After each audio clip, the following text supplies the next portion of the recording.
নমস্কার, প্রদীপ্তদা, অনুরাধাদি, and Rudrabha.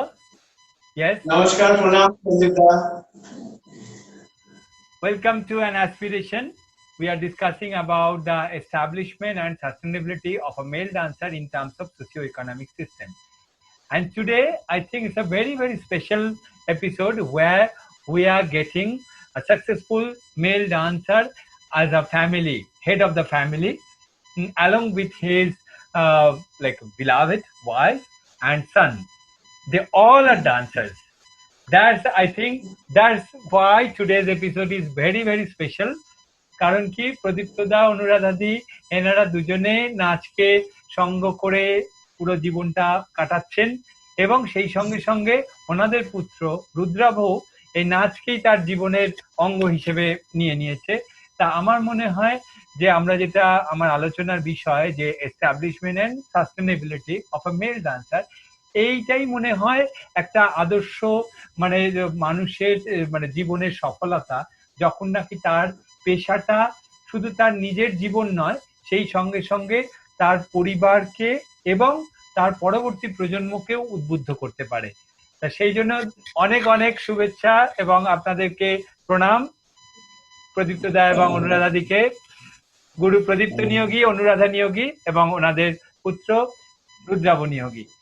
তা আমি প্রদীপ্তদার কাছ থেকেই প্রথম শুরু করব যে দাদার যেরকম আমি সবার কাছেই জানতে চাইছি যে তো ওনার জার্নিটা কিরকম ছিল, মানে how was his journey like starting from his childhood and till today, like learning process, গুরুজ and what about many things. দাদা বলুন। আমার জার্নিটা ছিল একদমই মানে আমি যবে থেকে পা ফেলতে শুরু করেছি তবে থেকেই নাকি নাচছি, এরকমই নাচতাম। যেই বাড়িতে আসতো আমি তার সামনে নাচতাম এবং প্রত্যেকেই নাকি মাকে বলে যেত ওকে নাচে দিয়ে দিই, মানে এরকম একটা রিদিম, মানে তার সামনে নেচে যাচ্ছি। কেউ বাড়িতে গেলে আমার খুব আনন্দ হতো, সেই আনন্দটাই প্রকাশটাই ছিল আমার নাচের মাধ্যমে। এতটাই মানে পা ফেলার সাথে সাথেই মানে এই ব্যাপারটা মা যেটা বলতেন আর কি, যে এইটা ছিল, তার প্রত্যেকেই বলে যেতেন যে ওকে নাচে দিয়ে দাও। আর মাও আমাকে খুব কম বয়সে মানে 4-5 বছর বয়সের মধ্যেই আমাকে লোকালে এক জায়গায় ভর্তি করে দেন নাচে। কিন্তু তার অবয়বটাই শুধু আমার মনে আছে, উনি ধুতি পরে লম্বা, মানে আমার গুরু পণ্ডিত রামগোপাল মিশ্রের মতোই লম্বা হাইটটা, কিন্তু তার মুখ বা তার কোনো কথাবার্তা ওটা কিছু মনে নেই। একটা কারোর কাছে দাঁড়াতাম, তিনি যে ধুতি পরতেন সেটাই আমার মাথার মধ্যে একটা আছে।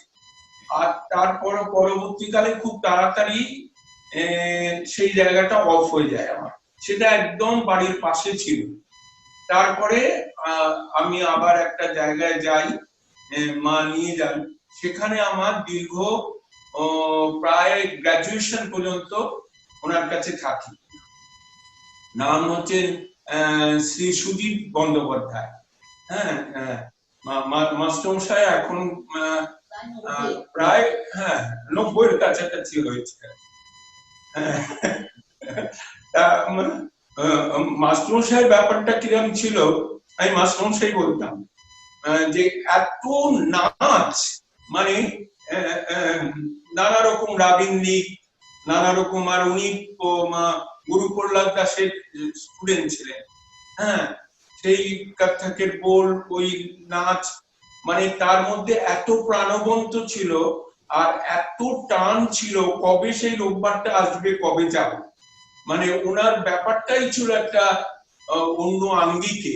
মানে যে জিনিসটা উনি করতেন তার মধ্যে প্রচন্ড রকম একটা প্রাণবন্ত জিনিস মানে পেতাম, মানে কখন আমি আবার সেটা করব, মানে এইটাই এরকম একটা ব্যাপার ছিল।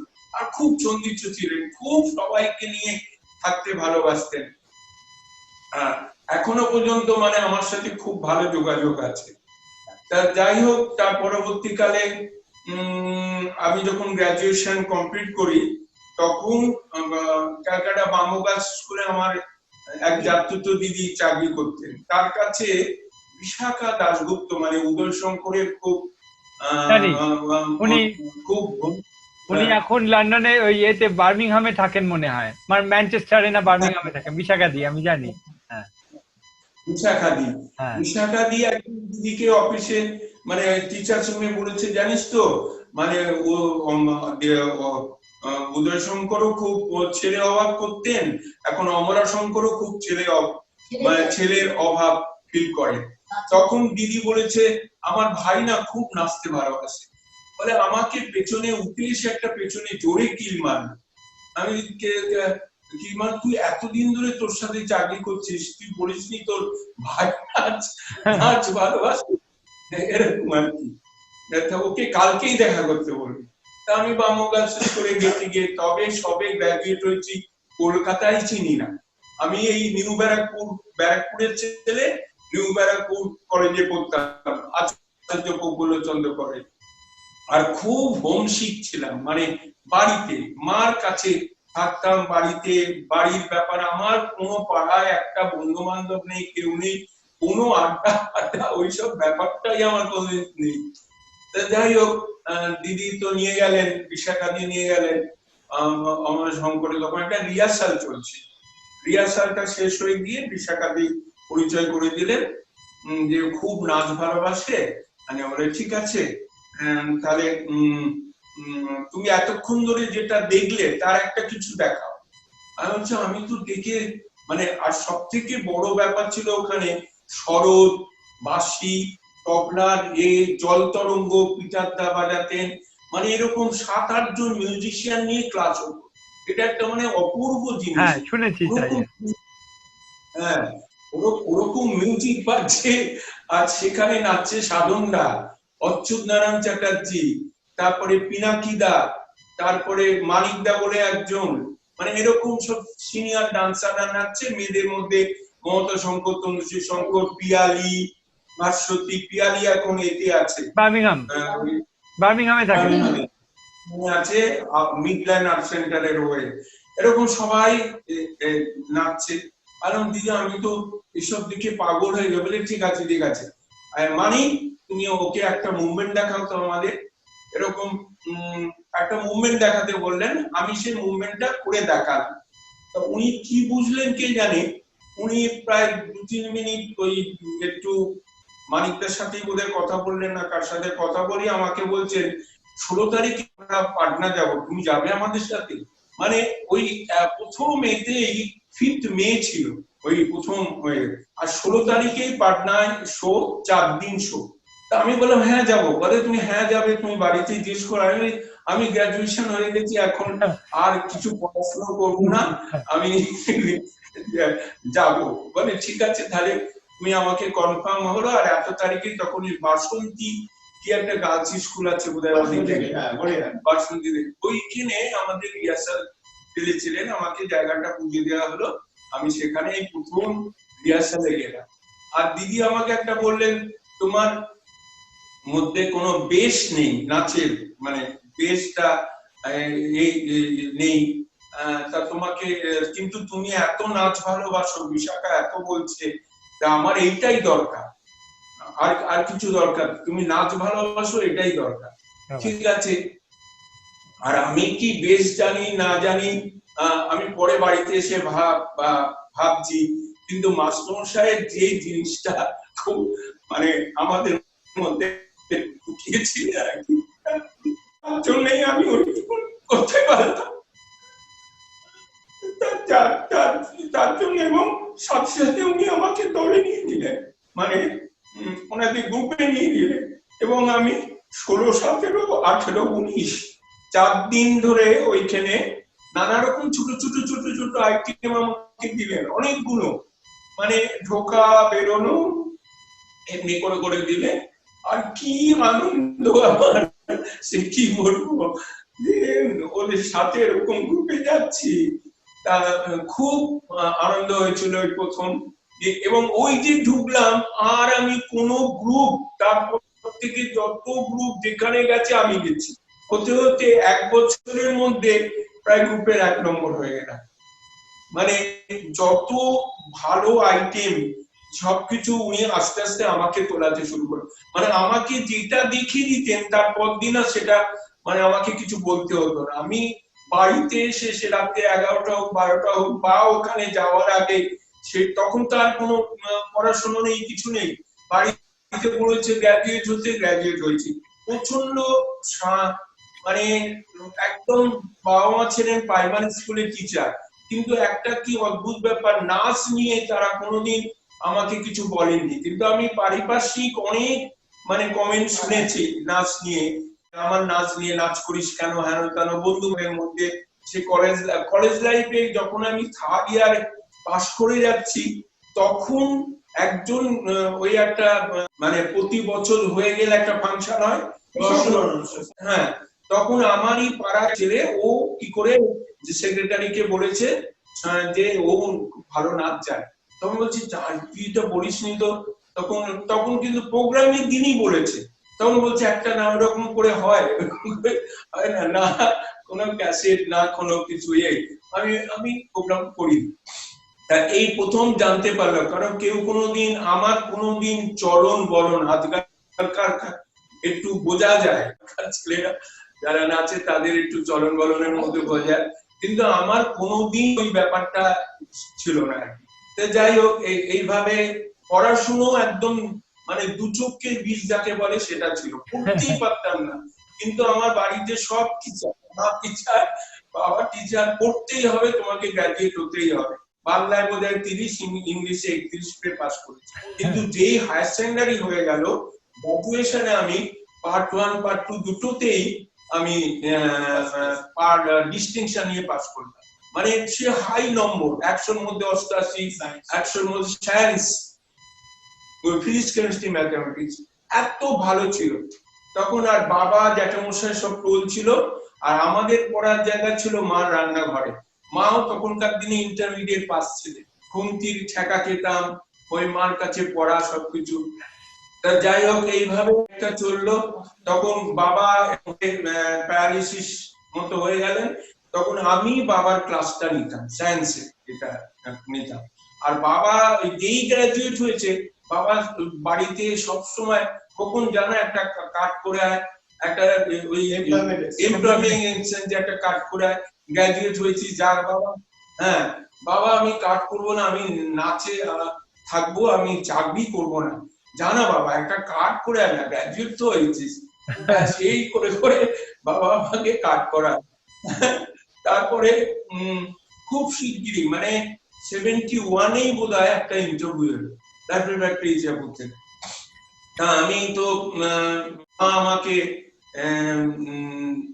একজন আমার কাকা ছিলেন সম্পর্কে, বাবার বড় মামার ভাই ছিলেন, উনি জানা একবার দেখা করে আয় না, তুই ইন্টারভিউ পেয়েছিস বলে আয় না, উনি তো এখানে রয়েছেন।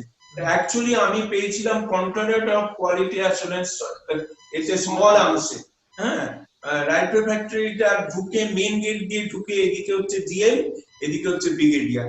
মানে আমাদের এস্টাবলিশমেন্টটা পুরো brigadier, colonel, lieutenant colonel, major এদের আন্ডারে থাকতো। মানে খুব টাফ এদের আন্ডারে যে চাকরি করা। তা যাই হোক, 1700 ছেলে মেয়ে পরীক্ষা দিয়েছিল, তার মধ্যে আমিও দিলাম, এবং আমি এসে বলেছিলাম যে আমার নাম উঠবে, কারণ আমি জানি যে 90 পাবো। আর একটা এসে লিখতে দিয়েছিল, ওটা কেটে কুটে এক তো দেবে, তখন কোথায় ইস কোথায় এক লিখতে হয় জানি যে ওটা তো এক দেবে, মানে 91 পাবো এরকম আর কি। তার সত্যি তাই 1700 ছেলে মেয়ের পরীক্ষার মধ্যে আমার যে কজনের নাম উঠলো, আমার নাম উঠলো।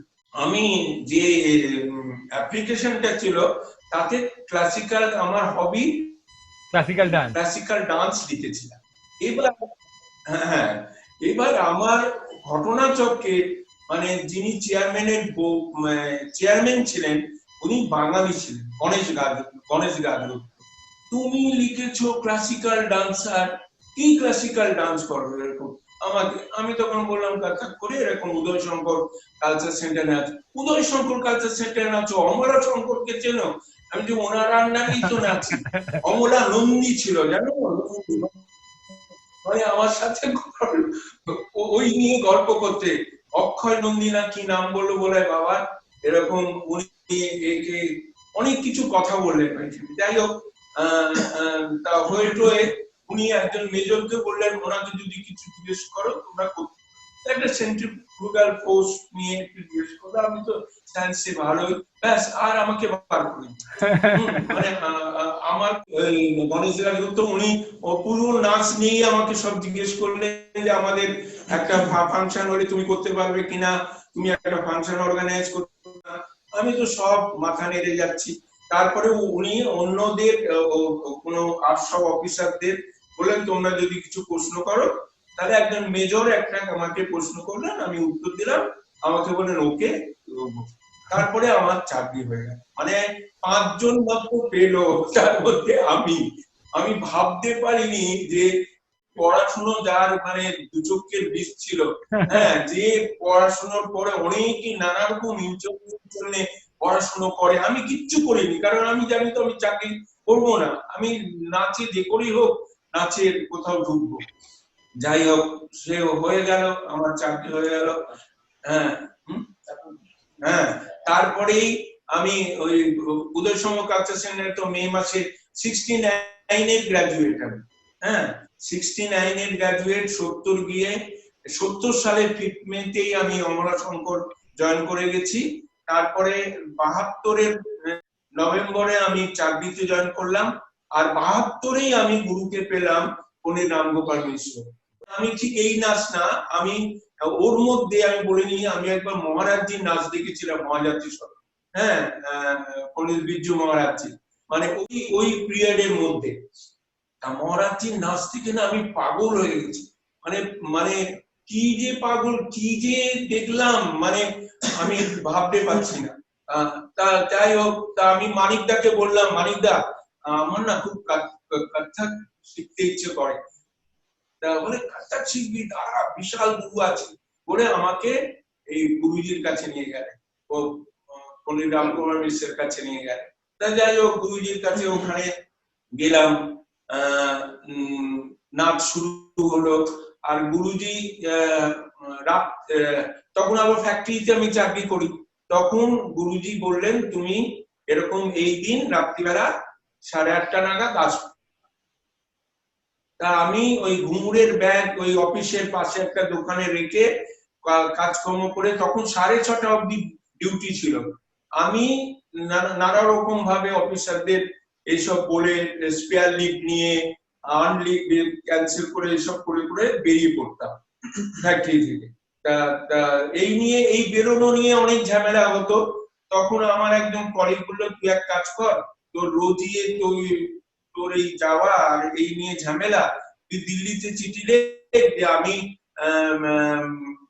চাকরি, মানে শিডিউল যে চাকরি, যে পিরিয়ডটা ওভার টাইম আমি সারেন্ডার করতে চাই বলে একটা চিঠি লিখলাম।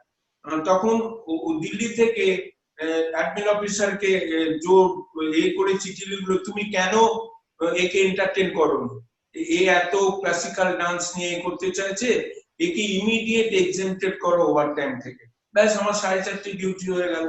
আর অমলা শঙ্কর ওখানে রিহার্সাল ছিল 6টা থেকে 6:30-র মধ্যে, আর গুরুজির ওখানে 8:30। আমার কোনো অসুবিধাই হলো না। ওই প্রথম ঢুকে একজন বললো প্রভিশন পিরিয়ডে তুই এইসব করিস না, তোর চাকরি চলে যাবে। আমি চাই চাকরি চলে যায়, মানে এরকম ডেসপারেট একদম। মানে আমার চাকরিটা, মানে ওই নানা রকম ভাবে আমার গ্রুপ নিয়ে হয়তো অমলা শঙ্কর তো লগ্ন গেলেন কি দিল্লি গেলেন, 4-5 দিন গেল, অমনি আমি যেদিনকে জয়েন করলাম অমনি মেজর দিকে পাঠালো, আমাকে ঝাড় দিত, চুপচাপ দাঁড়িয়ে করতাম, শুনতাম আর কি। এইটা একটা ওই দিকের বাস্তব আর কি। মানে খুব ঝামেলা করে, মানে ওরকম একটা মিলিটারি ওদের আন্ডারে থেকে ওরা অ্যানুয়াল লিভ পছন্দ করে, দুমদাকা এরকম এরা পছন্দ করে। ওরা বলছে যে তোমাকে আমরা মানে চাকরি থেকে তোমাকে করে দেবো। ওই রোজই বলে, কেউ কিছু মানে করে না, করে না। এই কারণে ওই বরেন্দ্র দাশগুপ্ত ছিলেন, উনি যতদিন ছিলেন উনি তো মানে প্রায় সেকেন্ড ব্রিগেডিয়ারের পোস্টে ছিলেন। সেই জন্য কেউ আর কিছু করতে পারে সেই যাই হোক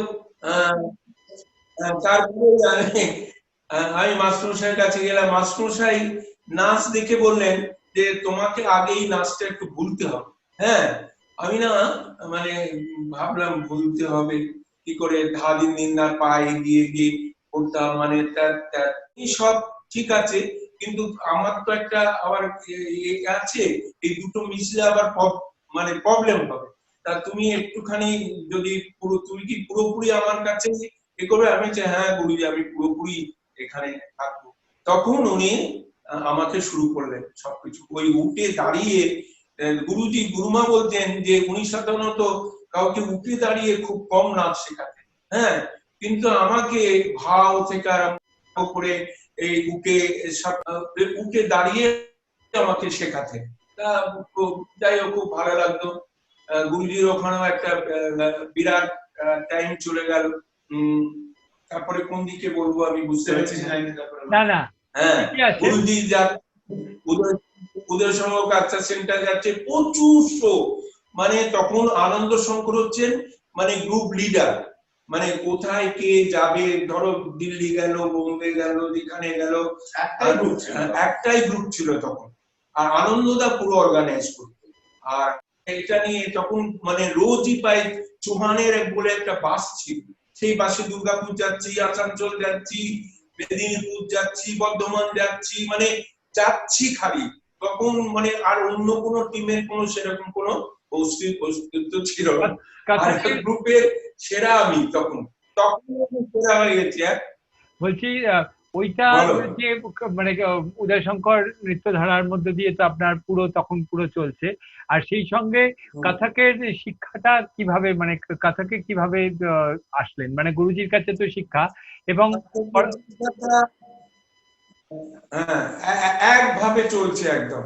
কিন্তু আমি মানে রাত্রির হতো, আমি বাড়ি ফিরতাম, মার কাছে 4টে রুটি খেয়ে দরজা বন্ধ করে দিতাম, দিয়ে আমি কত্থক প্র্যাকটিস করতাম। আর গুরুজির অনেক কিছু ব্যাপার ছিল, মানে সেগুলো কিরকম, মানে পায়ের দানার ব্যাপারে বলছি, যেমনি ধরো তাকিটা তাকিটা ধিনা, তাকিটা তাকিটা ধিনা, তাকিটা তাকিটা ধিনা, তাকিটা তাকিটা, মানে এইটা একটু কিছু হলে না, যেমনি धाती का दिगे ने धाती धीने धाती धीने 1 2 3 4 5 6 1 2 3 4 1 2 3 1 2 3 4 5 6 ও होना चाहिए, মানে এরকম। মানে গুরুজি সেইটা কানে বসতেন, আবার এমনি করে বসে বসে পান খেতেন, চা খেতেন, মানে আবার ঘাড় নাড়তেন, ওই 1 2 3 4 5 6 হচ্ছে না তো, মানে এরকম। তেরিকেটে তাকাতা করতা করতা কে তেরিকেটে তাকাতা আগে তেটে, ওই যে তেরিকেটে তাকাতা করতা করতা কে তেরিকেটে তাকাতা আগে তেটে, সবকটা সমান ভাবে তাকে ছন্দিত করতে হবে। এই ব্যাপারগুলো উনি বসে বসে করাতেন, এবং ওই জিনিসগুলো দেখতেন, ওইগুলো বাড়িতে এসে এসে আমি প্র্যাকটিস করতাম। কিন্তু খুবই আমি বলবো আমার কপাল খারাপ, আমি নিজে একটা অ্যারেঞ্জমেন্ট করেছিলাম কলকাতার শোয়ের রবীন্দ্র সদনে। আমি নাচটাকে শিখেছি, প্র্যাকটিস করেছি, এবং আমার নিজের মধ্যে রয়েছে যে না আমি নাচতে পারবো। তখন হল বুক টুক করে কাকে নিলাম, পৌলমীকে। তখন পৌলমী চ্যাটার্জি, সৌমিত্র চ্যাটার্জির মেয়ে। পৌলমী ভারতনাট্যম, আমি কত্থক, এই করে দুজনের একটা তাতে যে নাচটা আমি ঘন্টা নেচেছি, হ্যাঁ, তখন ও আমার সাথে বলেনি। হ্যাঁ, ও তখন বাবাই, আমার 79-এ বিয়ে, 80-তেই বাবাই, আর ওই প্রোগ্রামটা হয়েছিল 80-তে। হ্যাঁ, তোমা বলেছিলেন, আর আমি 1 ঘন্টা পুরো নেচেছি, যেখানে প্রায় 15 থেকে 16টা পেপারে ও আমার সম্বন্ধে বেরোলো। মানে আমি তো মানে স্পেল বাউন্ড, দিয়ে আমি এত ভালো নেচেছি ওদের ওই লেখা থেকে জানতে পারলাম। শঙ্করলাল ভট্টাচার্য, আশিস চ্যাটার্জি, সন্ধ্যা সেন, বসুগুপ্ত, মানে এরকম সমস্ত পেপারে, মানে কোনো তখনকার দিনে অমৃতবাজার পত্রিকা, যুগান্তর, বর্তমান, আনন্দলোক, আনন্দবাজার পত্রিকা, স্টেটসম্যান, প্রচুর পত্রিকা, সানমার্ক, এরকম সব পত্রিকায় অসাধারণ লিখেছে, মানে প্রচুর লিখেছে। তার এক একজন লিখেছে এক একটা প্যারাগ্রাফ, যে প্রদীপ্তর প্রত্যেকটি বোর্ডের যেন একটা ভাষা আছে। এই ভাষা নিয়ে যে উনি আবার লিখেছেন যে আমার এই ৭৭ বছর বয়সে আমি বেশিরভাগ নৃত্যশিল্পী শুধু শেষে ধা পাই, হ্যাঁ, ভেতরে যে কি হলো সেটা খুঁজে পাই না। হ্যাঁ, হ্যাঁ, মনোজিৎ মজুমদার, মানে এরকম সব। তারপরে শঙ্করলাল ভট্টাচার্য লিখছে যে প্রদীপ্ত অনেক আগেই পরিচিত হওয়া দরকার। হ্যাঁ হ্যাঁ, এরকম প্রত্যেকের আছে, সেসব আমার কাছে ডকুমেন্ট সব আছে।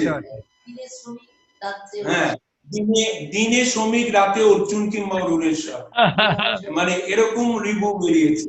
এই আলোচনার বিষয়বস্তুটা এই জন্যই আমি রেখেছি যে আপনাকে বা আপনাদের পরিবারকে ডাকার এইটাই অর্থ, যে মানুষের যদি ইচ্ছে থাকে তাহলে তার সমস্ত পারিপার্শ্বিকতা কিভাবে তাকে আস্তে আস্তে সাথ দিতে থাকে, আমার মনে হয় সেটাই বিশ্বাসের একটা জায়গা তৈরি হওয়ার বিষয়, যে আস্তে আস্তে একদমই তাই। তাই এবারে আমরা একটু চলে আসবো যে মানে আপনাদের দুজনের মানে মেলবন্ধনের সময়টাকে, মানে আপনার সঙ্গে অনুরাধাদির, আমি অলরেডি আমরা এসে গেছি, কারণ আপনার কথার প্রসঙ্গেই জানতে পারলাম যে আপনার যখন এই মানে সেই সময়টা মানে বাড়ি থেকে, ওকে, গুরু বাড়ি থেকে রাজু আর কাজল, জানো তো রাজু কাজল দুজনকেই জানো। রাজু কাজল একদিন প্ল্যান করে ওকে বাড়িতে নিয়ে গেছে, আর আমাকেও সেনকে মানে সেনকে আমাকেও ডেকেছে। ডেকে রাজু বলছে যে সেনকে আবার ওই এলাকায় জল ছিল না, তা গুরুমা আমাকে আর রাজুকে বাইরে কল থেকে জল আনতে বলেছে। আমরা জল নিলাম। হ্যাঁ, তখন রাজু বলছে ওই যে ঘরে বসে আছে অনুরাধি, কেমন দেখলে? খুব সুন্দর, খুব ভালো। ওর তখন কোকড়ানো চুল ছিল। তখন আমাকে ওইখানেই বললো যে আমি আর দিদি ঠিক করেছি তোমার সঙ্গে অনুরাধির সাথে একটা মানে মানে এরকম একটা মানে বললো আর কি। যাই হোক, সেই রাত্রিটা আমরা ছিলাম ওখানে, গুরু বাড়িতে ছিলাম, গুরুজির কাছে ছিলাম। আমি, ও, রাজু, কাজল ছাদে উঠে অনেক গল্প টল্প হলো, অনেক কিছু হলো। তারপরে ওরা দুজন আবার আমাদের একটু ছাদে রেখে চলে এলো। তখন মানে আমরা তারপর দিনই অফিস কামাই করে আমি আরো প্ল্যান করে ফেললাম, মানে ওই ভিক্টোরিয়া প্ল্যান করে ফেললাম। ওইখানে বসতে বসতে ও বলছে যে আমি আজকেই তোমাকে বাবুর সাথে পরিচয় করো, মানে ওর বাবার সাথে। আমি তো মানে একটু ঘাবড়ে গেছি। তা যাই হোক, ওদের বাড়িতে ঢুকেছি, ঢুকে না আমার চক্ষু চড়ক। মানে আমাদের বাড়ি হচ্ছে ঘটি বাটির বাড়ি, মানে মানে একদম সাধারণ, বাবা মা প্রাইমারি স্কুলের টিচার ছিল, মানে একদম একদম সাধারণ ধারে বাড়িতে ঢুকে দুখানা নিচে গাড়ি, একটা ওর বাবার অফিসের গাড়ি, একটা এমনি প্রাইভেট নিজস্ব গাড়ি, প্লাস বাড়িতে উঠে দেখি দুটো অ্যাসোসিয়েশন ঘুরছে, চারজন চাকর বাকর এই দিচ্ছে ওই দিচ্ছে দিচ্ছে। আমি না এইসব দেখে রাজুর উপর খুব রাগ হচ্ছে। রাজু বাড়ি, সেই আমার বাড়িতে তখন টেলিফোন ছিল না, পাশের বাড়িতে গিয়ে রাজুকে ওই রাত্রে বলছি তুই পাগল হচ্ছিস, এই মেয়ে কখনো আমার বাড়িতে থাকতে পারে? বলে আপনি একদম চুপ করে থাকবেন, অনুরাগীর বাবা, আপনি যে অফিসে চাকরি করেন এই একটা বিরাট প্লাস পয়েন্ট। আর দ্বিতীয়ত অনুরাগীর বাবা চায় ছোট্টবেলা থেকে নাচ শিখেছে, নাচ যেন মেয়ের বজায় থাকে। আর উনি প্রথম থেকেই কোনো বড় লোকের ঘরে মেয়ের বিয়ে দিতে চাইনি, বলে আমরা সবকিছু করেই করেছি। আমি তবু রাজু এটা সম্ভব না, মানে আমাদের বাড়ির সাথে কিছুতেই এটা হবে না। বলে আপনি কোনো কথা বলবেন না। 1 মাসের মধ্যে ওদের বাড়ি থেকে সব এলো, আমাদের বাড়ি এই পরিবেশও দেখে গেল। ওমা, ওর বাবার আমার মাকে প্রপোজাল, মা বললো আমার কাছে 5 টাকা নেই, ওর বাবার রশ্মি কেনার পয়সা চাই ওদের থেকে। তা সেরকম জায়গায় আমি কাজ করছি। 79-এ 12ই আগস্ট বিয়ে হয়েছিল, আর বাবাই হয়েছে 31শে অক্টোবর 1980। এই এই এই হলো। তারপর থেকে বাবাইকে নিয়ে একটু বেশি ব্যস্ত ছিল। আর আমি কি বলবো, মানে আরেকটা হচ্ছে যেটা স্যাড, এই 79-এই আমার শ্বশুরমশাই মারা গেলেন আর আমার গুরুজি মারা গেলেন, দুজনেই একসাথে 79-এ মারা গেলেন। তার ফলে কি হলো, ও চলে এলো আমাদের বাড়িতে, শ্বশুরমশাই মারা গেলেন, শাশুড়ি সাংঘাতিক মানে একটা একাত্ম বোধ করতে করতে উনি একটু অসুস্থতার মধ্যে পড়ে গেলেন। তখন আমাকে যেতে হলো কলকাতায় থাকতে কিছুদিন, মানে প্রায় যেতে হতো এই নিয়ে। তারপরে ধরো আমার উদয় শঙ্কর ইন্ডিয়া কালচার সেন্টার, এইদিকে ফ্যাক্টরি, এইদিকে সংসার, দুটো সংসার, এইসব করে না সেই নাচটা সেই জায়গায় তারপরে আমার স্টুডেন্ট হতে শুরু করলো। 79-এর পর থেকেই আমি নাচ শেখাতে শুরু করি, মানে অনেক প্রেশার শুরু হয়ে গেল এর মধ্যে।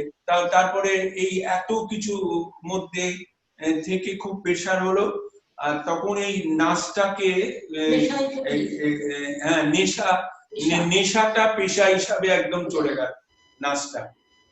তখন কিন্তু আমার চাকরি চলছে, এর মধ্যে আমি আশ্রমের সঙ্গ শান্তিনিকেতনে জয়েন করি। সেটা পূর্ণিমা দি কার মাধ্যমে আমার কথা শুনেছেন, আমাকে ডেকে পাঠালেন, আমি প্রথম অর্জুন করলাম। ওদের প্রতি বছর সবকটা নৃত্যনাট্য হতো একাডেমি অফ ফাইন আর্টস, ওই শনি রোববার করে করে হতো। তখন ওই অর্জুন দেখে কণিকা দিয়ে আমার হাত ধরে ওদের সেক্রেটারির কাছে নিয়ে গিয়ে বললেন যে এই ছেলেটি সামনের বছর থেকে সমস্ত নৃত্যনাট্যে প্রধান চরিত্রে অংশগ্রহণ করবে, এটা আমার অনুরোধ। তারপর থেকে আমি অরুণেশ্বর, আমি ভদ্রসেন, আমি অর্জুন, আমি আনন্দ, আমি রাজপুত্র, আমি মানে এরকম দশরথ। রবীন্দ্রনাথের যত নৃত্যনাট্য ছিল সবের প্রধান চরিত্রে আপনি করে গেছেন, না সেটা তো আমরা জানি। আর আমি এই জায়গাটা একটু আসতে চাইছি যে আমরা তো জানি যে কারণ এত দীর্ঘ মানে জীবন একটা, সেক্ষেত্রে তো অবশ্যই প্রচুর অভিজ্ঞতা, প্রচুর মানে কি বলবো সব সমৃদ্ধশালী একটা মানে জীবনের মধ্যে দিয়ে চলা। তা আমি এটা একটু জানতে চাইছি, যেহেতু আমার টপিকটা সোশিও ইকোনমিক সিস্টেম, যে এই সময় এটা আমি অনুরাধাদির কাছ থেকে জানতে চাইবো যে যখন এই যে আপনাদের মানে বৈবাহিক সূত্রে আপনারা মিলিত হলেন, হ্যাঁ আপনার শুনলাম আমি যেটা খানিকটা আমরা জানতেই পারলাম যে আপনার গুরু পরিবার থেকেই ব্যাপারটাকে অনেকটা ইনিশিয়েটিভ নিয়ে করা হয়েছিল, যে যাতে আপনার বাবার ইচ্ছে অনুযায়ী যে আপনার এমন কোনো মানে মানুষের সঙ্গে আপনি বৈবাহিক সূত্রে মানে যুক্ত হন যে যেখানে নাকি আপনি নাচটাকে রাখতে পারবেন। তাহলে সেক্ষেত্রে একটা বোঝা যাচ্ছে যেটা, যে সেই সময় দাঁড়িয়েও যে আপনার পরিবার থেকেও নাচের ব্যাপারে অনেকটা সাপোর্ট ছিল, এবং সেই কারণেই হয়তো প্রদীপ্তদাকে তারা মানিয়ে নিয়েছিলেন।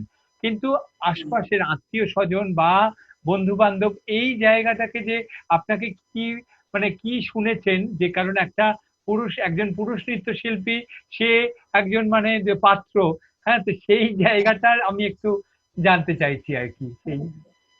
সেটা বলছি যে প্রথমত আমি যখন ওর সাথে তো আমার আগেই পরিচয়, তো আমার বান্ধবীরা জানতো সেটা, যে এরকম প্রদীপ্ত নাচে ইত্যাদি ইত্যাদি, সকলের সঙ্গে মোটামুটি পরিচয় করিয়েছি। সব থেকে বড় কথা হলো যখন আমার বিয়ের সময় আমার অন্য বান্ধবীদের আমি ইনভাইট করেছিলাম, তো সেই সমস্ত বান্ধবীরা বলেছিল তুই কি বলিস রে, তোর হাজবেন্ড ডান্সার, এত পৌরুষদীপ্ত বলিষ্ঠ চেহারা, সে আবার নাচ করে নাকি? ঠিক এই কথা দিয়ে ডান্সার, ও তো একটা এত সুন্দর পৌরুষদীপ্ত চেহারা, বলিষ্ঠ মানে তখন এরকম, আরো তোমার দাদা এইরকম কোমর, এইরকম চওড়া পিঠ, এই তো দারুণ চেহারা রে, তুই কি বলছিস? আমি যে হ্যাঁ ও ডান্সার। কিন্তু একটা কি হয়েছিল যে ওর মধ্যে তোমরা তো ছোট থেকেই তোমার দাদাকেও জানো, কোনোদিনও যে ওই ব্যাপারটা তো ছিল না, এটা তোমাদের মধ্যেও নেই।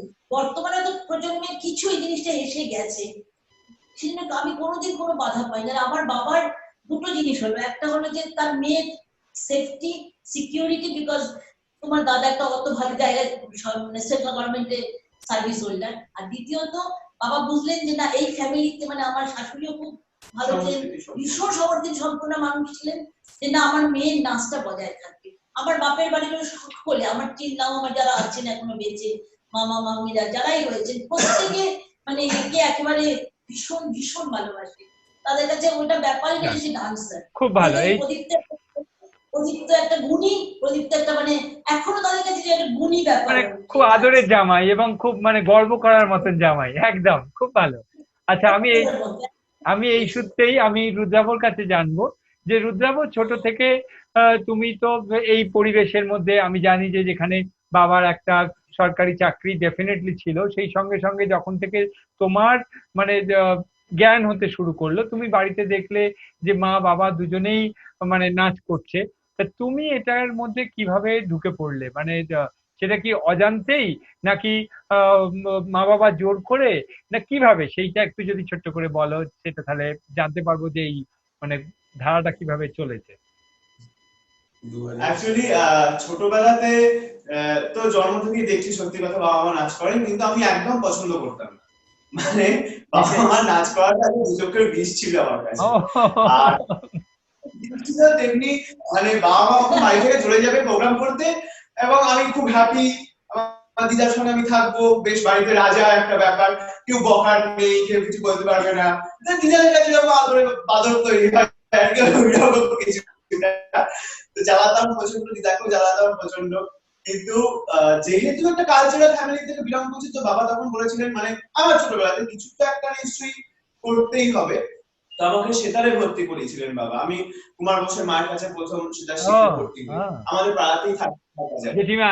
আমি ছোটবেলা থেকে ওনার, এবং অনেকদিন শিখেছি, মানে আপ টু ক্লাস 10 পর্যন্ত আমি সেতার শিখেছি। তার মধ্যে উনিও ছিলেন। তারপরে আমাদের রবীন্দ্রভারতীতে তিনি এখন পরে যাই আমি 3টে তরফদারি সেতার কিনে দিয়েছিলাম, তরফদারি সেতার। তো তারপরে সুকুমার ভট্টাচার্য, ওনার কাছে আমি শিখেছি সেতার, এবং পরবর্তীকালে আমি মিতা নাগের কাছে ভর্তি হয়েছি। তো অবশ্যই মনে থাকতেন উনি।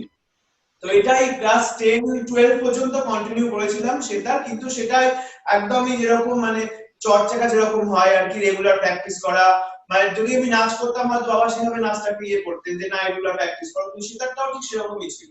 সকালবেলা রাত্রিবেলা 2 ঘন্টা 3 ঘন্টা করে সেটার রেওয়াজ হয় আর কি। থাকতাম তো বাগবাজারে, আর ব্যারাকপুরে বাবা মার সমস্ত স্কুলটা মেইনলি, তা বাগবাজারেও স্কুল ছিল। এবার আশপাশে বন্ধু বান্ধব হতে শুরু করলো, অনেক মেয়ে বন্ধু, অনেক ছেলে বন্ধু, দাদা দিদিরা নাচ করছে, বেশ ভালো লাগছে দেখতে। তারপরে আস্তে আস্তে বন্ধু বান্ধবদের মানে মেইন আকর্ষণটা ছিল আর কি, এত বন্ধু হবে। বিশেষ করে আমি তো হিন্দু স্কুলে পড়তাম, ছেলেদের স্কুল, আর এদিকে বাবাদের স্কুলে প্রচুর মেয়েরা, বেশ অনেক মেয়ে বন্ধু হচ্ছে তখন ক্লাস 8-এ। ঠিক আছে চলো, যদি একটুখানি এদের সঙ্গে বন্ধুত্ব করলে কিছু করা যায়, নাচ টাচ করতে করা যায়। তো বাবাকে বললাম নাচ করতে ইচ্ছা করছে, তো বাবা বললো ঠিক আছে নাচ করো, কিন্তু স্পেশালি কোনোদিনও যে আমাকে নিয়ে তখন একটা অ্যাট্রাকশন নেওয়া যে নাচ করতে ভালোবেসেছিল চলো এখন একে রোজ নাচ করাই, সেরকম কোনোদিনও না। নাচ করতে ইচ্ছা করছে, ক্লাস হচ্ছে, ক্লাসে চলে এসো, কিন্তু ব্যাক করে যেতে হবে তোমাকে ক্লাস করার জন্য। ক্লাসে চলে এসো, তাও আমার এখনো মনে আছে ক্লাসে ফার্স্ট লাইনে তো নয়, একদম ব্যাকে দাঁড়াতাম। সেখানে দাঁড়িয়ে সামনে মেয়েরা যেভাবে করতো, বাবা যেভাবে শেখাতো, ওইভাবে শিখতাম। কারণ বাবার একটা বড় গুণ ছিল যে শেখানো জিনিসটা, যে সামনে লাইনে মেয়েরাও যেভাবে শিখবে, পেছনের লাইনে মেয়েরাও সেভাবে শিখবে, মানে তাকে সেভাবে ফোকাস করা, দৃষ্টি দেওয়া। তো ওই করতে করতে তখন দাদারা, মানে তখন যে দাদারা ছিল আর কি, যে সময় নাচ শিখতাম আমি শুরু করলাম ক্লাস 8-9-এ, ওরা খুব হেল্প করতো যে বাবা তুই এইটা কর, বাবা তুই ওইটা কর, চল আজকে এইটা প্র্যাকটিস করি, চল আজকে ওই বলটা করি, তুই আমাদের এই বলগুলো শেখ, আমরা এটা করবো সেটা করবো। খুব এন্থু দিত প্রত্যেকটা দাদা দিদির কাছ থেকে, আমি প্রচন্ড এন্থু পেতাম প্রত্যেকটা সময়। এই করতে করতে তো এগোচ্ছি, প্রচুর বন্ধু বান্ধব হয়ে গেল, মানে দিদিরাও বন্ধু হয়ে গেল, দাদারাও বন্ধু হয়ে গেল, আমার সেমিনারও বন্ধু হয়ে গেল। আলটিমেটলি 2000-এ একবার, মানে 2000-এ তখন বাবা তখন টিম নিয়ে প্রচুর বিদেশ ট্যুর করছে। 2000-এ একটা ট্যুর এলো বাবার ইংল্যান্ড থেকে, ওটা ছিল মিলেনিয়াম ট্যুর, অল ওভার ইউরোপে অজস্র প্রোগ্রাম, মানে কথাবার্তা শুনছি আর কি, যে এরকম বাবার এক ফ্রেন্ড এসেছে ইংল্যান্ড থেকে, দিল্লিতে প্রোগ্রাম অর্গানাইজ করবেন, 10 জনের টিম যাবে। বাবা লাইভ অনুষ্ঠান পছন্দ করতেন। 6 জন ডান্সার, 3 জন মেল 3 জন ফিমেল, আর 7 জন 6 জন। আমি তো পরে তারপরে আমি বলবো কিভাবে এলাম আমি। দেন একজন মিউজিশিয়ান স্ট্রিং, একজন তবলা, একদম মেল সিঙ্গার ফিমেল সিঙ্গার এই টিম তৈরি। যেহেতু উদয় সমর কালচার সেন্টারে ওইটা দেখতাম, আমি যখনই করেছি এবং একটা লং টাইম পর্যন্ত আমি কিন্তু লাইভ মিউজিক নিয়ে সব প্রোগ্রাম করেছি। আমার স্কুলে অ্যানুয়াল প্রোগ্রাম বলো, যা কিছু বলো, এবং বিদেশেও গেছি আমি লাইভ প্রোগ্রাম। তো এত বড় টিম যাবে, 10 জনের টিম যাবে লাইভ অনুষ্ঠান নিয়ে, তো তার মধ্যে 2-3 জন আমার বান্ধবী, মানে মেয়েরা আর কি। দাদারা তো একটু সিনিয়র, মেয়েরা কি হয় নর্মাল দিদি দিদি একটা এরকম বান্ধবী, ঠিক আছে। আমার না কিরকম হচ্ছিল তখন, মানে তখন তো কলেজে উঠে গেছি 2000-এ, যে ইস নাচটা যদি আগে ভালো করে করতাম রে, তাহলে আমাকে বাবা ঠিক নিয়ে যেত। কতদিন ধরে ঘুরে যাবে, হ্যাঁ এত জায়গায় প্রোগ্রাম হবে, নাচ করতে পারবো, হ্যাঁ 2 মাসের প্রায় ট্যুর, 2 মাসের ট্যুর প্রায় অল ওভার ইউরোপে, এতগুলো জায়গায় অনুষ্ঠান হবে, আমরা আমাদের কালচারটাকে এত সুন্দর দেখাতে পারবো, প্লাস ঘুরতে পারবো। আর লন্ডনের মতো জায়গা, হ্যাঁ এতগুলো জায়গা ঘুরতে পারবো, মিলেনিয়াম টু। আমার না কি কষ্ট হতো বিশ্বাস করো, মানে কেন নাচটা করলাম না, কেন নাচটা করলাম না, বললে আমি যখন প্রশ্নই নেই, কারণ তখন অনেক সিনিয়র দাদারা রয়েছে, না আমাকে চিন্তাই তো করে যে আমাকে নিয়ে যাবে, কারণ আমি অনেক জুনিয়র, তো মানে আমি নাচ সবে শিখছি, এরকম বেটার চলে এসেছে, ওকে কি করে নিয়ে যাবো আমাকে নিয়ে, মানে তোমাদের এটাই আমি বলতে চাইছি, মানে আমি ছেলে বলে যে আমাকে প্রাধান্য দেওয়া আছে, অন্য একটা ছেলেকে বাদ দিয়ে সেখানে আমার ছেলেকে আমি পুশ করে দিলাম, কোনো জীবনে এটা করেনি। স্টিল মানে যতদিন পর্যন্ত মানে আমি এই বাবার স্কুলে জুনিয়র হিসেবে ছিলাম, ততদিন পর্যন্ত আমি জুনিয়র হিসেবেই থাকতাম, এবং আমি সেই জায়গাটা বজায় রাখতাম। সিনিয়র দাদা মানে সিনিয়র দাদা, তোমরা তোমাদের সেই জায়গায় রেসপেক্ট দেওয়া, এবং তোমরা যেটা বলবে আমি সেটা শুনবো। আমি কোনোদিনও আমি ছেলে বলে না আমাকে শুনতে হবে, আমি এই আমিও কোনোদিনও করি, দাদারাও ঠিক সেম আমাকে সাপোর্ট করতো অল টাইম।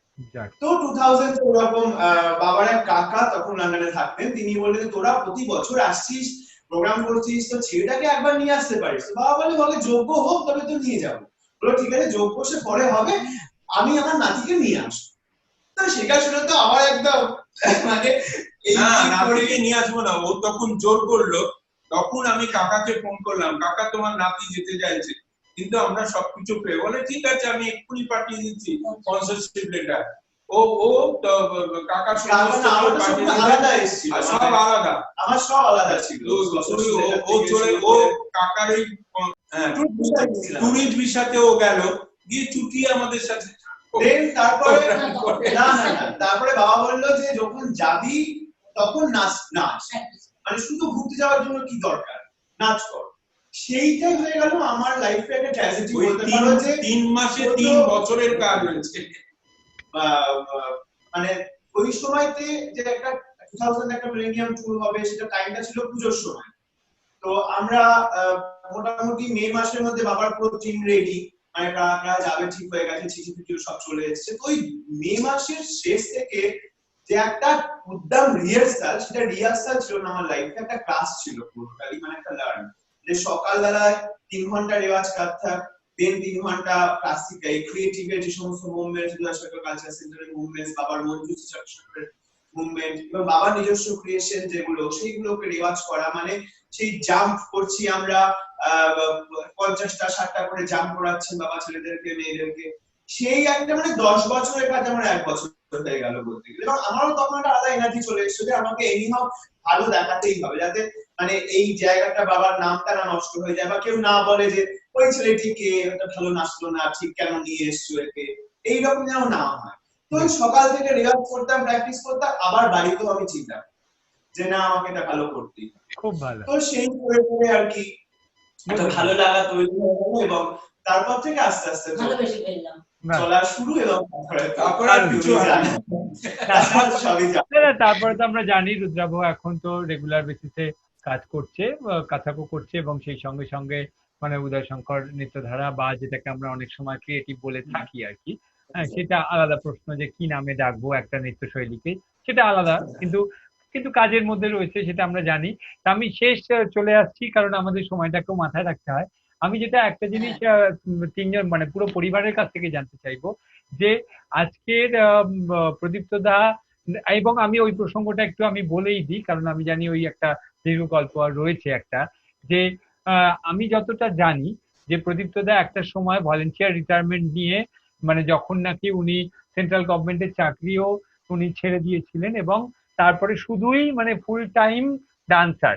তা এই যে একটা ডিসিশন নেওয়া হয়েছিল, মানে যেহেতু আর্থসামাজিক পরিকাঠামোয় দাঁড়িয়ে একটা সরকারি চাকরি থাকা সত্ত্বেও সে যদি ছেড়ে দেয়, সেটা কতদিন আগে ছেড়েছিলেন? মানে চাকরির মানে মেয়াদ শেষের কতদিন আগে?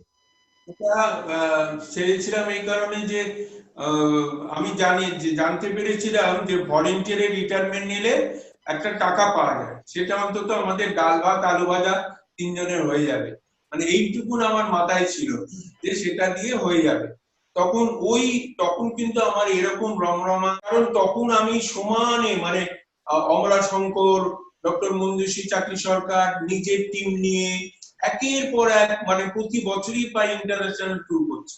আমি রাশিয়া, ভারত উৎসব, তারপরে আমেরিকান ডান্স ফেস্টিভ্যাল, এমনি করে টেগর সেন্টার লন্ডনে, এরকম বিভিন্ন প্রোগ্রাম চলছেই।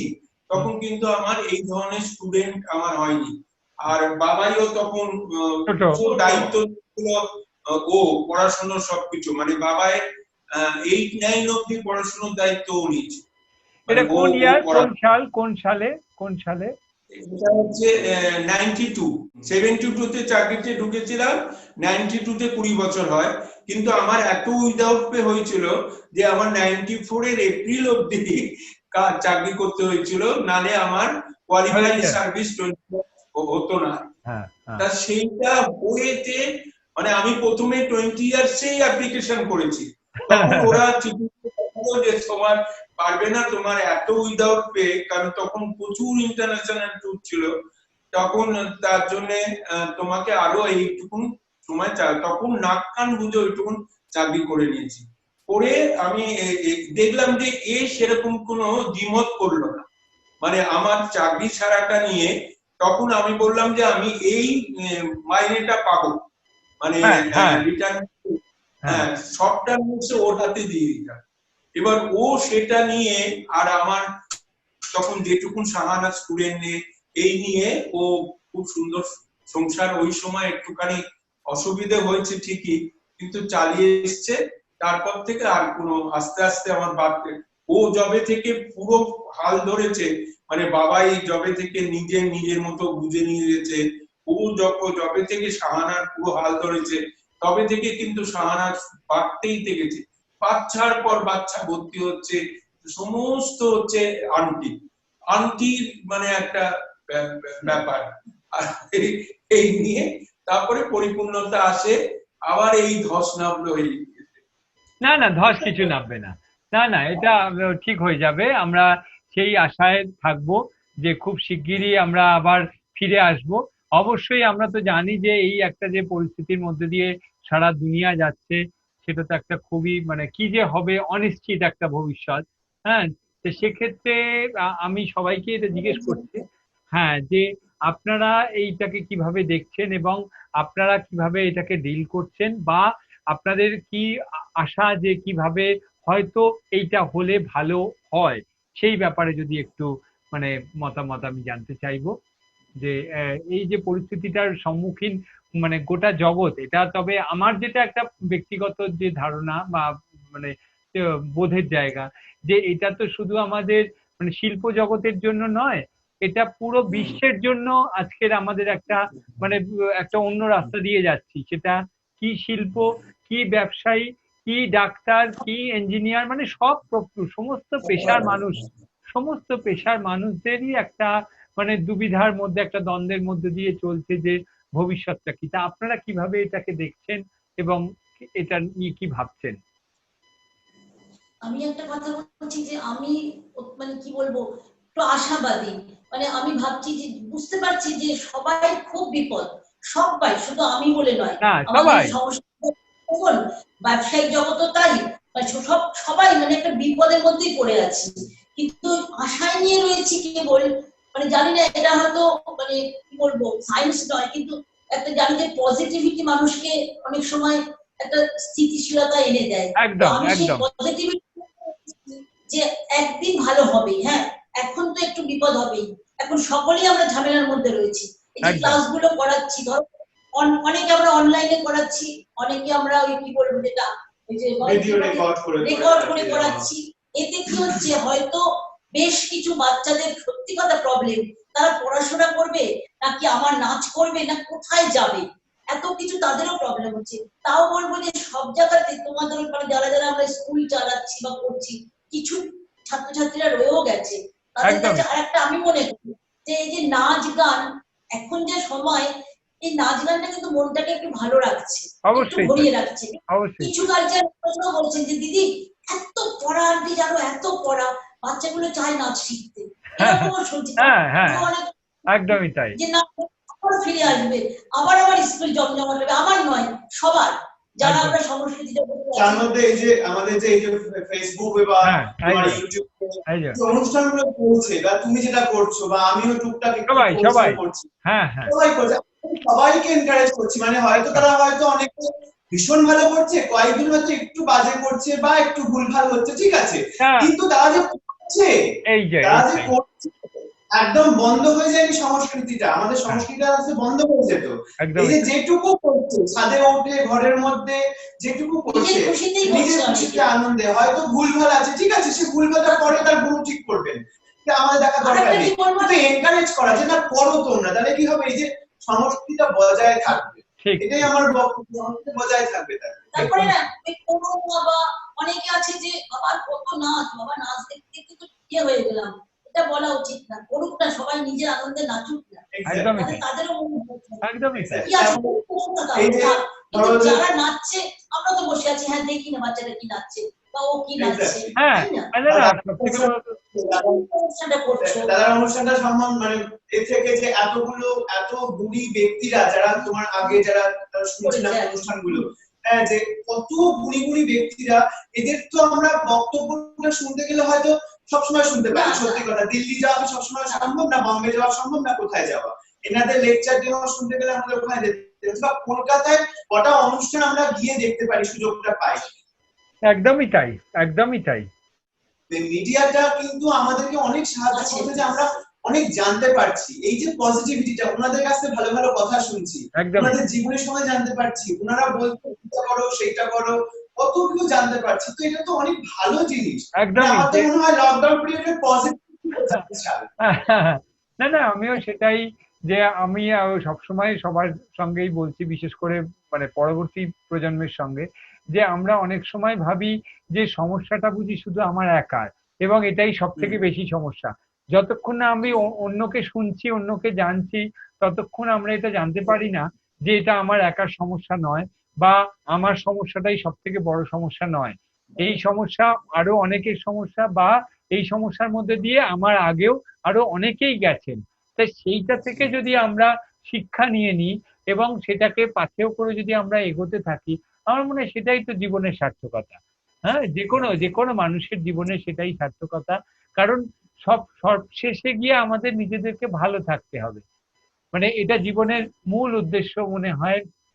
হ্যাঁ, সৎ পথে থেকে মানে গুরুর শিক্ষা বা নিজের রেয়াজ বা সবটা নিয়ে, এটাই আমি শুধু প্রদীপ্তদা কাছেই বা অনুরাধাদির কাছে জানতে চাইবো, বাবাই তো আপনাদের ঘরের ছেলে, ঠিক আছে, বাবাই, আমিও বাবাই বলে ফেললাম, রুদ্রাভ, হ্যাঁ, যাই হোক, হ্যাঁ, তা সেই সঙ্গে আরো যারা ভবিষ্যৎ প্রজন্মে কাজ করছে বা এটাকে নিয়ে চলতে চায়, হ্যাঁ, আমরা ধরে নেবো যে অদূর ভবিষ্যতে সবকিছুই ঠিকঠাক হয়ে যাবে, মানে খুব সেটা হয়তো বেশি দিন লাগবে না, কিন্তু সবার জন্য আপনাদের যদি দু চার কথা বলেন যে তারা কিভাবে চলা উচিত, আজকের সময় বলে নয়, আজকের সময়টাকে মানে রেখে, কিন্তু সর্বোপরি সব সময়ের জন্য, সেটা যদি একটু বলেন। নতুন প্রজন্মের জন্য মানে তোমাদের বার্তা, তোমরা গুরু হিসাবে নতুন প্রজন্মের জন্য, মানে বিপদের সময়ের জন্য না, সব সময়ের জন্য যে এই জিনিসটা করাটা উচিত, আমরা যেভাবে শিক্ষা দাও, হ্যাঁ, ইন জেনারেল আমার মনে হয় যে নতুন প্রজন্মকে যে আমি যে নিত্য শিক্ষা যে জিনিসটা, সব থেকে বড় কথা কি জানো সন্দীপ, আমার মনে হয় যে নিত্য গুরুকে সম্মান করা প্রথম জিনিস, যেটা যে গুরুকে আমি যদি সম্মান দিই আর গুরুর আশীর্বাদ যদি তোমার উপরে থাকে, তাহলে কিন্তু তোমার সব দিক দিয়ে তুমি এগিয়ে যেতে পারবে, তোমার কোনো বাধা হবে না। জীবনে যিনি প্রথম গুরু তোমার, তাকে তোমাকে সম্মান দিতেই হবে। আমি যাই, তবে তোমার দাদার একটা আমি জিনিস দেখেছি, দাদা তার কাছে শিখেছিল, হয়তো তার কাছে প্রপার কিছু শিখতে পারেনি, কিন্তু আজও তোমার দাদা কোনো অনুষ্ঠান হলেই সেই গুরুকে নিয়ে এসে আগে সম্মান দেয়, যে ইনি আমার প্রথম শিক্ষাগুরু, এনার জন্য আমার জীবন শুরু করতে পেরেছে মৃত্যু জীবন। তো আমার এখন আমি দেখি মানে যে যাকে, সে না হোক সে যে যা করুক, মানে গুরু সম্মানটা না একটু কমে গেছে। মানে গুরুর প্রতি যে অবিচল যে সম্মান বা নিষ্ঠা আগে দেখে এসেছি বা জানতাম এদের বা আমরাও করেছি, তোমার কি মনে হয় সেটা কি একটু কমেছে না?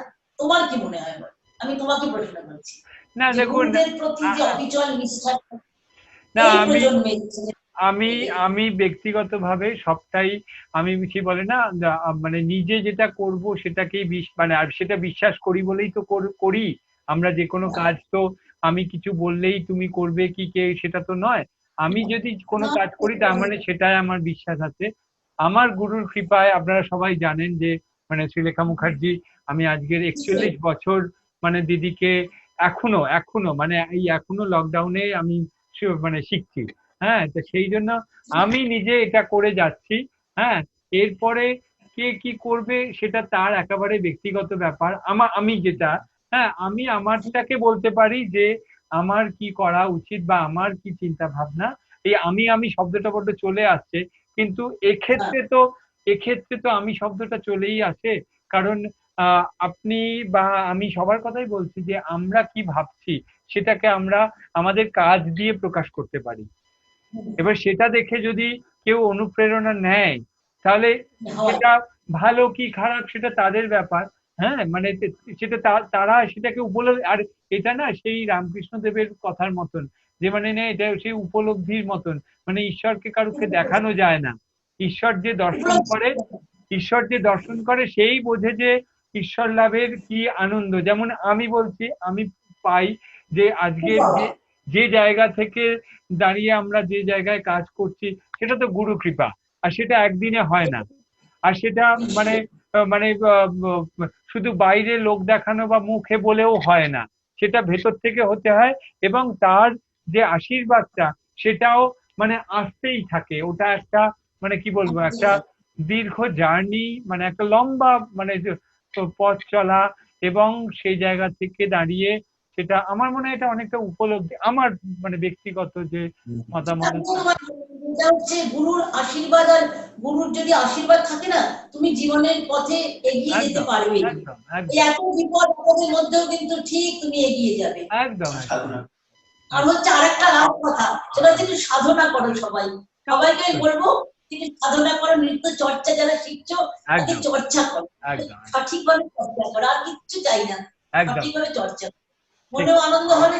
আমার যেমনি 79-এ গুরু চলে গেছে, কিন্তু তারপরে আমি গুরু বাড়িতে 2003 পর্যন্ত গেছি, মানে গুরুমার কাছে কন্টিনিউ করেছি। যা পেতাম মানে রোজই নতুন নতুন কিছু মানে পাওয়া, মানে এর পাওয়ার কোনো শেষ নেই। আর ওই পাওয়াটাই একটা বিশাল আনন্দ মধ্যে থাকতাম। আর গুরুমার এত বেশি স্নেহ, এত হ্যাঁ, গুরুমার না, গুরু হচ্ছে সুস্মিতা মিশ্র গুরু। হ্যাঁ, আর গুরুমার এত আন্তরিকতা, ওই বাপরে, মানে অর্ধেক দিনই যদি কোনোদিন খাওয়ার টাইমে গেলাম, বস একটা নাড়ু, এই নাড়ুটা খায় কোনো কাজ নেই, নাড়ু বানাই। এই যে আশীর্বাদটা, আমি খুব ভালো গুরু বাড়ি পেয়েছি। মানে এখন উনি একদম এতে আছে, আমার প্রথম। তারপরে শম্ভু ভট্টাচার্য একটা সময় নিয়ে আমাকে অনেক কাজ করেছে। ডক্টর মঞ্জুশ্রী চাকি সরকার একক পুরুষ নৃত্যশিল্পী হিসেবে 5 বছর ছিলেন। মানে উনি বলেছিলেন যে আমি কলকাতায় আসি শুধু একটা ভালো পুরুষ নৃত্যশিল্পীর জন্য, মানে খোঁজে আসি, নাচ দেখতে আসি। তাই আপনাকে দেখে আমার খুব পছন্দ দেয়, আপনি যদি আমার গ্রুপে জয়েন করেন। তো ওনার গ্রুপে আমি একক পুরুষ নৃত্যশিল্পী হিসাবে জয়েন করেছিলাম। মানে একটা ট্যুর করেছিলাম, Mexico, Cuba, Colombia, Panama, Peru, Los Angeles, Bangkok, Tokyo. ICCR এর ট্যুর ছিল। হ্যাঁ, ওই ল্যাটিন আমেরিকা। মানে কি অপূর্ব যে এইসব গুলো পেয়েছি না, কি বলবো, আমার অনেক অনেক পাওয়া এইসব দিক থেকে। শ্রদ্ধা রেখে সাধনা করে চললে। আর শেষে একটা কথা বলি যে আমরা তো সন্দীপকে ভালো করে চিনতাম, সন্দীপ মল্লিকের নাম ভালো করেই জানি, কিন্তু এত ঘরোয়া এত সুন্দর ভাবে এই যে আলোচনা তার জন্য কিন্তু আমি কাকে বেশি তাই করবো, বেশি ইয়ে করবো আমাদের এই ছোট্ট প্রযুক্তিবিদ্যার এই ছোট্ট মোবাইলটাকে। আজকে তার জন্য আমরা চারজনে মিলে বলছি এত সুন্দর খুব সুন্দর, খুব আমাদের সাথে ওই আলোচনা করে ঠিক করেছো, এটাও এর জন্য তোমাকে অনেক অনেক ধন্যবাদ। দেখুন দাদা, আমি যেহেতু এটা মানে সোশিও ইকোনমিক সিস্টেম নিয়ে আলোচনাটা আমার মানে পুরো ব্যাপারটা, সেক্ষেত্রে আমার মনে হয় কি যে আমাদের যে পরিবারের যে ব্যাপ্তি, পরিবার মানে আমি আমাদের নৃত্য জগতের কথা বলছি, সেইটা তো অনেক বড়, অনেক বড়, যে কারণে আমি শুরু করেছি জানেন যে এই সমস্ত ঘরানাদার গুরু মানে তাদের থেকে শুরু করে সবার মধ্যে, এবং আমি পরবর্তী প্রজন্মের সঙ্গেও আমি এই আলোচনাটা করছি, কারণ এটা শুধু তো একটা পরিবারে তো যেমন মানে কি বলবো মানে সেই দাদু দিদা এরা থাকেন, বাবা মা থাকবেন, জ্যাঠা কাকা থাকবেন, সবাই সবাই তো ছোট পরের পরের প্রজন্ম সবাই থাকবে, সবটা নিয়েই তো পরিবার, না তো পরিবারের অংশ সবাই। তো সেই জন্যই আমি চেষ্টা করছি, তাতেও হ্যাঁ তাতেও হয়তো অনেকে বাদ চলে যাবেন, তাদের কাছে আমি এই তরফ থেকেই আমি মানে এই মাধ্যমেই আমি ক্ষমা চেয়ে নিচ্ছি, হয়তো অনেককে আমি মানে কাছে তাদের সঙ্গে যোগাযোগ করে উঠতে পারবো না, হ্যাঁ সেটা মানে তার জন্য আমি দুঃখিত। আমি এই আজকের এই প্রসঙ্গটা উঠলো বলে আমি বলছি, কিন্তু আমরা বৃহত্তর পরিবার, কিন্তু এটা তো এই নিয়েই আমাদের সবাই মিলে একসঙ্গে চলা। সবাই ভালো থাকবেন, আর আপনাদের অনেক অনেক প্রণাম অনুরাধাদি, প্রদীপ্তদাকে আর রুদ্রাবকে অনেক শুভেচ্ছা। Thank you, thank you.